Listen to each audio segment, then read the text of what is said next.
Buenas noches, docente, buenas noches a todos. En esta oportunidad, mi grupo se hizo la gran incógnita de que cuánta energía gasta una planta de procesamiento mineral. Entonces, intentamos respondernos indagando e investigando más en algunas fuentes. Los integrantes de nuestro equipo es Obregón Yacta Said Yacer, Canabria Mendoza y Piero, y Aragón y Nacimincha Arturo Benito. Como una breve introducción, les voy a decir que una mina en 24 horas gasta miles y miles de energía. Entonces, lo que particularmente a veces dan como solución es meterle petróleo o a veces gasolina para que algunas máquinas sirvan. Pero esa no es la solución. Entonces, lo que ellos buscaron era como alguna manera de bajar ese consumo. Por concedente, el presente trabajo tiene como finalidad analizar los principales sistemas y componentes que intervienen en la gestión energética de una planta de procesamiento mineral. Para ello se desarrollan temas relacionados con las fuentes de energía, las subestaciones eléctricas, los transformadores, la distribución interna y algunos otros datos más. Como primer punto tenemos las fuentes de energía y minería. Abordando con profundidad nuestro primer punto de análisis sobre las fuentes de energía que tenemos en la minería, es fundamental comprender que la matriz energética de una planta concentradora es un sistema híbrido de alta complejidad diseñada para mitigar el riesgo operativo. Dado que estas instalaciones electromecánicas funcionan de manera operativa durante las 24 horas del día como una planta procesadora. En primer lugar, la energía eléctrica constituye el pilar fundamental del procesamiento metalúrgico representado en el Perú aproximadamente el 75% del suministro total consumido por la gran minería, el cual es previsto del sistema eléctrico interconectado que es llamado el SEIM, mediante contratos con empresas generadas hidráulicas y termoeléctricas. La razón técnica de alta tensión que oscila entre los 66 kilovoltios y los 220 kilovoltios radica en una ley física fundamental. Al elevar drásticamente el voltaje, la corriente disminuye proporcionalmente para transmitir la misma cantidad de potencia activa, lo que permite reducir el mínimo de las pérdidas por calentamiento de los cables conductores de larga distancia. Teniendo conocido matemáticamente como pérdidas por el efecto Joules.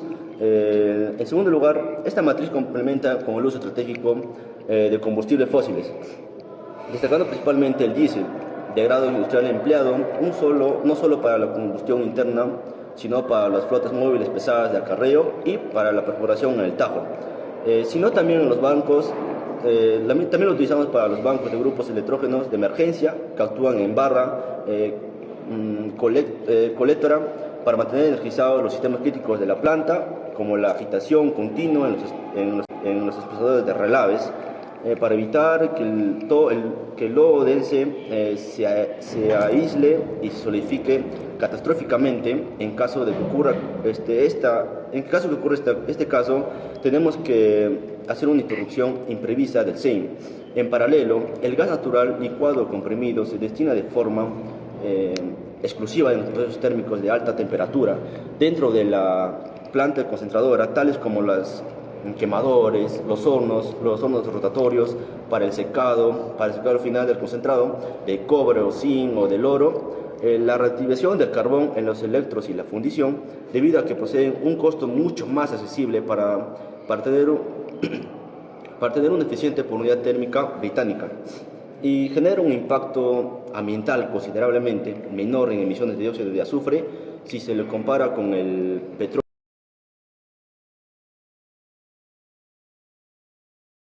Tenemos las subestaciones eléctricas. ¿Qué son las subestaciones eléctricas?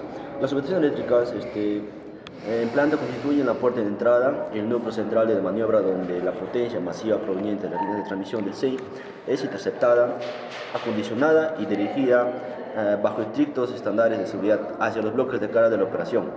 La función esencial de estas instalaciones es la recepción e interconexión inicial de suministro de energía en alta tensión, lo cual demanda una infraestructura física dividida habitualmente en subestaciones del patio del aire libre, donde se ubican las estructuras de llegada y los pórticos de anclaje de las líneas eléctricas, y subestaciones encapsuladas localizadas en el interior de las salas eléctricas modulares.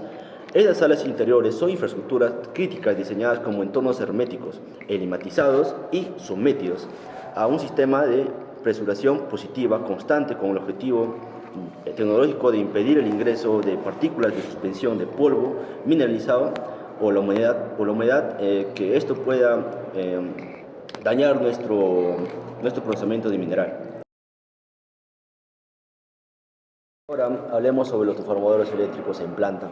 Estas son máquinas eléctricas estáticas de vital importancia que operan bajo el principio físico de la inducción electromagnética mutua y la ley de Faraday para modificar magnitudes de voltaje y corriente, adecuándolas a los requerimientos técnicos de cada consumidor y corriente. Su función básica de conversión de niveles de tensión se ejecuta de manera jerárquica en dos etapas bien definidas en el diseño de la planta concentradora. Inicialmente, los transformadores de potencia principales que se encuentran sumergidos en tanques de aceite natural dieléctrico que sirve como medio aislante y fluido de refrigeración por convención reducen los voltajes de alta tensión a niveles operativos de media tensión. Sobre la distribución eléctrica interna, la cual se define técnicamente como la red frontal de venas y arterias centrales de conducir la energía y transformada de manera eficiente y segura desde las subestaciones secundarias. La transmisión de energía en media tensión a lo largo de la planta concentradora requiere del uso de conductores eléctricos de gran calibre dotados de plantas de cobre metálico para continuar homogéneamente el campo eléctrico y un robusto aislamiento, extruido de polietileno reticulado, protegido externamente por cubiertas eslatoméricas de PVC de alta densidad, debido a que el entorno de una planta metalúrgica es altamente hostil, caracterizado por salpicadura de pulpa abrasiva, vibraciones mecánicas continuas causadas por la molienda, la trituración, el chancado y esas cosas.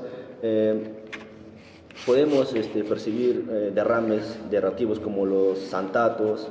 Estos cables de potencia se instalan rígidamente canalizados en los interiores de las bancas para poder tener una mejor molienda y un mejor chancado.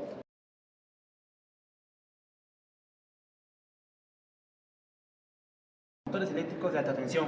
¿Qué nos viene a decir que son los motores? Es lo más crucial de comprender las máquinas, que contribuyen el verdadero razón mecánico ya de la planta concentradora, llegando a representar aproximadamente 2/3 del consumo energético de toda la instalación, debido a la operación continua de 24 horas, bajo cargas externas. En el primer lugar, la razón técnica. Colosos que operan con nivel de media tensión radica en que requieren potencias de gran envergadura para mover equipos críticos como los molinos de bolas, las fajas, transportadoras principales. Estas aplicaciones exigen partes de arranque masivos que superan el 150% de su capacidad nominal.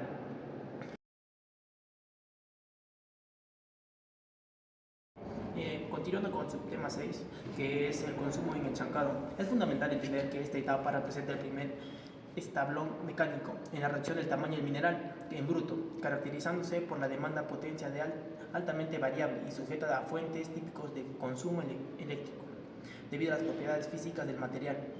Engrasante, en primer lugar, la energía requerida en esta operación es directamente vinculada a la dureza y el tamaño del mineral proveniente de la mina, lo que significa que la presencia de rocas altamente competentes y sobredimensionadas obliga a las chancadoras, que sean la mandíbula, las giratorias y crónicas, a realizar un esfuerzo mecánico externo, provocando picos de corriente que pueden desestabilizar la red eléctrica local, que pueden descontrolar adecuadamente. En segundo lugar, para contrarrestar este fenómeno y optimizar el gasto de energía, la tendencia operativa actual se centra en implementar estrategias de control, automatizando que regulen la alineación continua del equipo mediante fajas transportadoras de velocidad variable.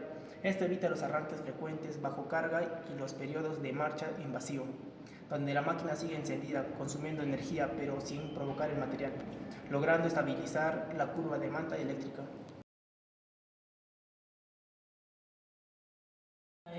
Continuando con el tema 7, que viene a ser la optimización en flotación. Es fundamental destacar que esta etapa fisioquímica de concentración por espuma consiste en energía de manera continua y predecible, a diferencia de los picos variables que se observan en la tributación.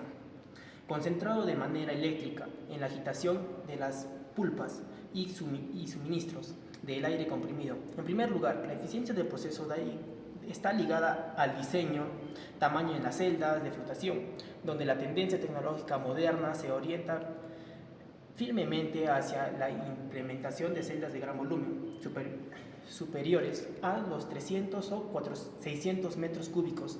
Este cambio de escala permite procesar una mayor cantidad de tonelaje, reduciendo drásticamente el consumo energético específico por tonelada de mineral, tratando optimización. Subtema 8. Eficiencia en el bombeo de pulpas y relaves. Es fundamental comprender que el transporte de fluidos con alto contenido de sólidos es uno de los procesos operativos más críticos y mayor consumo continuo dentro de la planta concentradora, donde el uso de tecnologías convencionales de alta velocidad fija y suele generar un enorme desperdicio de energía. En el primer lugar, la alta demanda energética de estos sistemas se debe a la naturaleza física de la pulpa minera, cuya densidad y viscosidad varían constantemente según el tipo de mineral.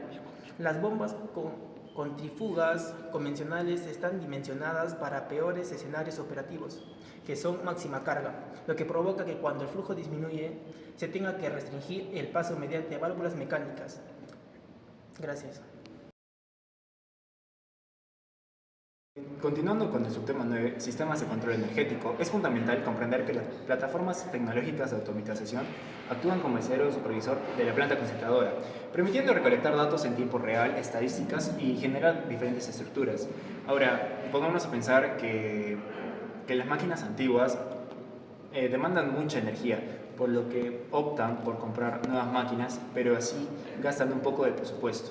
Entonces, en primer lugar, la función esencial de estos sistemas, como los software SCADA o de gestión de energía EMS, consisten en el monitoreo y registro continuo de las principales variables eléctricas de la planta, tales como el voltaje, la corriente, la potencia activa, la potencia reactiva y el factor de potencia.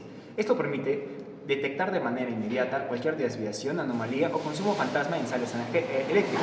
En segundo lugar, este control exhaustivo facilita la implementación de estrategias avanzadas de ahorro de energía, entre las cuales destaca la programación de arranques escalonados para la maquinaria pesada, evitando de esta manera que los motores gigantescos de la molienda o el chancado se enciendan simultáneamente y generen picos de corriente destructivos o penalidades tarifas por exceso de demanda, garantizando así un buen gasto de energía. Estos generan picos de corriente destructivos o penalidades tarifarias por exceso de demanda, garantizando así una operación estable, eficiente y económicamente optimizada. Por otro lado, debido a este factor, debido a este punto que hemos tocado, es que se abrieron nuevas plazas para las personas que saben manejar algún sistema donde se pueda controlar periódicamente el uso de energía, ya que cuando te da una tabla o un gráfico pueden ser. Continuando con el subtema número 10, la protección eléctrica en equipos, es fundamental comprender que estos sistemas constituyen la línea de defensa crítica de toda la planta concentradora, diseñados con el objetivo primordial de salvaguardar la integridad física de la costosa maquinaria industrial y garantizar la continuidad operativa ante fallas inevitables en el suministro. O sea, que así un pico o algo de la electricidad, lo que va a hacer ese sistema de protección eléctrica en equipos va a tratar de salvar algunos componentes o algo que haya de alguna máquina, de una chacadora o alguna otra cosa. Entonces, en primer lugar, la función esencial de estos mecanismos radica en la detección y aislamiento inmediato de anomalías eléctricas severas, tales como los cortocircuitos, las sobrecorrientes, las caídas de fase, los picos, situaciones extremas que en cuestión de milisegundos pueden elevar la temperatura de los conductores y destruir los relés, los aislamientos internos de equipos vitales. Para lograr esto, las salas eléctricas emplean un pequeño aparato que se llama relés de protección digitales avanzados y fusibles de alta capacidad de ruptura que monitorean constantemente las ondas de corriente y voltaje, ordenando la apertura instantánea de los interruptores de circuito para desconectar únicamente el área afectada y evitar un efecto dominó que paralice toda la planta. ¿Por qué? Porque en la mina tienes que trabajar 24/7, tiene que estar todo el rato en movimiento, no puede haber un rato donde agarre y se pare toda la mina y entonces lo que van a hacer es pérdida de dinero y lo que la mina desea es no perder nada. En segundo lugar, estos sistemas de protección desempeñan un rol clave en la prevención de fallas por sobrecarga térmica en los motores de gran envergadura, como los de molienda o chancado. utilizando sensores de temperatura de tipo RTD, PT, 100 y reles térmicos inteligentes que calculan la curva del calentamiento del equipo en tiempo real. Esta supervisión automatizada permite emitir alarmas preventivas antes de que se alcance un punto crítico o, en su defecto, desconectar la máquina de forma segura si trajo un esfuerzo mecánico excesivo, lo que mitiga drásticamente los costos de reparaciones de emergencias por incendios catastróficos y optimiza la vida útil de los activos más valiosos de la minería. Entonces, por lo consecuente, es que lo ayuda a proteger de sobrecalentamientos, como ya dije, para así evitar fallas más costosas. Subtema número 11. Respecto a la gestión de la demanda eléctrica, es fundamental comprender que esta estrategia de administración operativa representa uno de los pilares económicos más críticos de una planta concentradora, ya que busca controlar el perfil de consumo para evitar algunas penalidades extremas en la facturación y optimizar el uso de la infraestructura eléctrica posible. En primer lugar, la necesidad de esta gestión radica en la forma en la que las empresas suministradoras calculan las tarifas industriales, las cuales no solo cobran por la energía total consumida, sino también por el pico máximo de potencia registrado en el mes, demanda en horas punta. Esto nos comparamos a nosotros, ya que las empresas nos cobran a nosotros por hora o por minuto que usamos. Entonces, ellos tienen una tabla donde registra cuánto normalmente usamos al día.